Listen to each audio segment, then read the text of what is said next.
जाने से पहले मेरे साथ इतना बड़ा हादसा हो गया। मैं कपड़े पहनने ही जा रही थी, चेंज करने जा रही थी, उससे पहले मेरा पैर खड़े खड़े मुड़ गया। पता नहीं कैसे, उसमें कड़ कड़ कड़ 2 बार आवाज आई। आवाज आने के बाद मेरी आवाज आनी बंद हो गई। मैं अपना पैर पकड़ के सीधा बिस्तर पे लेट गई और पैर पकड़ के बहुत जबरदस्त रोने लगी। मेरी आवाज सुन के मम्मी भाग भाग के कि हुआ क्या। मैंने कहा मेरा पैर मुड़ गया। मुझे लगा मेरी हड्डी टूट गई, लेकिन मम्मी ने चेक किया तो बोला हड्डी वड्डी कुछ नहीं टूटी है, खाली मोच आई है। फिर चाची ने मेरे पैर में तेल से मालिश की, बहुत अच्छा तेल था। चाची ने बोला इससे पूरे दर्द वर्द सब गायब हो जाता है, तेल से मालिश की और फिर गर्म पट्टी बांधी। चाची ने बोला अभी जाने रहने देते हैं, कल जाएंगे। मैंने कहा नहीं, बहुत दिन से मैं सौदागर गली आगरा की सुन रही हूँ, खाऊ गली, आज तो मैं पक्का जाऊंगी क्योंकि बहुत दिन से हम वेट करते हैं वहां जाने का। तो फिर फाइनली मैं तैयार हो गई जैसे तैसे पट्टी वट्टी बांध के। और देखो मैंने ये मेरा आज का आउटफिट था रात का।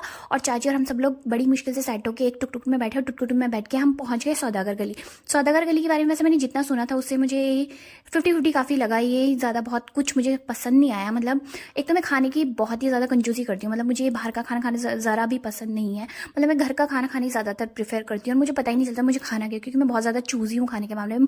बेसिकली मोमो के सिवा मैं कुछ ज़्यादा खाती नहीं हूँ। मोमो या स्प्रिंग रोल एक दो, वो भी क्योंकि मेरे साथ मेरे हस्बैंड जाते हैं तो पूरा का पूरा वही खाते हैं। उनमें से मैं खाली टेस्ट करती हूँ चीज़ें, मैं बिल्कुल खाती नहीं हूँ। और ऐसा एक्सीडेंट होने के बाद फिर मेरा मूड भी थोड़ा ख़राब हो गया था। और जैसे ही मैं टुक टुक में बैठी ना, टुक टुक में बैठने के बाद भी मुझे वापस चोट लगी। मतलब मुझे 4-5 बार चोट लग चुकी है आज, अभी जाते जाते की डेट में। तो पैर में लगी, हाथ में लगी, फिर जैसे ही हम टुक टुक से उतरे वापस लगी। जब हम वापस जाने लगे वापस लगी। मतलब मुझे इतनी चोट लग गई थी कि मेरा दिमाग खराब हो गया था। फिर हमने क्या किया, ज़्यादा कुछ मंगाया नहीं, वही चाउमीन और मोमो के सिवा हम कुछ खाते हैं नहीं। चाची का डोसा देखकर मुझे काफी मुंह में पानी आ गया था। फिर मैं सोचा चाची का जो डोसा थोड़ा सा ट्राई किया। चाची ने बोला इसमें नमक बहुत ज्यादा हो रहा है। जो ये सांभर था, और मैंने खाई नूडल्स भी हमने 1 का 3 कर लिया था। और जो हमने टिक्की खाई उसका भी 1 का 3। मतलब हमने जो कुछ भी खाया 1 का 3 में डिवाइड कर लिया। हम लोग ज्यादा कुछ खा नहीं पाते, पता नहीं कैसे। हम खाने के नाम पे तो हम बिल्कुल धब्बा ही है, मुझे ऐसा लगता है।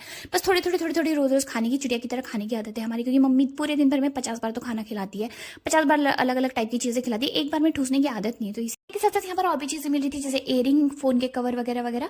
और यहाँ पर मुझे शूज बहुत अच्छे लगे, लेकिन मेरा मन नहीं था अभी कुछ भी लेने का, क्योंकि मैं खाने के माइंडसेट से आई थी। लेकिन वो भी मैंने इतना कुछ खाया नहीं। फिर मैंने कहा चलो मीठे से कुछ खत्म करते हैं। मैं बादाम शेक पीने, लेकिन बादाम शेक खत्म हो गया था। मतलब मान मुझे कुछ पीने की इच्छा हुई थी, वो भी खत्म हो गया था। फिर मैंने ले ली अपनी all time favourite chocolate ice cream. Chocolate में मुझे कोई सी भी आइसक्रीम मिल जाए मुझे बहुत ज्यादा पसंद है। चॉकलेट मुझे बहुत पसंद है। केक भी मैं चॉकलेट वाली ले लिया था। हॉट कॉफी मम्मी अपना एंजॉय करी थी और मैंने आइसक्रीम ली थी चॉकलेट वाली। लेकिन ये मोम जैसी मुझे पता नहीं क्यों, लेकिन मोमबत्ती की तरह टेस्ट करी थी और 2 पार्ट में डिवाइड की थी। बहुत बेकार लगी मुझे ये भी। तो खाने का एक्सपीरियंस मुझे कुछ खास नहीं रहा यहाँ पर, क्योंकि ऑलरेडी ये सब कुछ घर में ही बना के खिला देते, चाउमीन, मोमो, बर्गर वर्गर। मिलेंगे नेक्स्ट वीडियो में। Till then bye. चैनल को सब्सक्राइब कर लेना प्लीज और मिनी व्लॉग्स के लिए।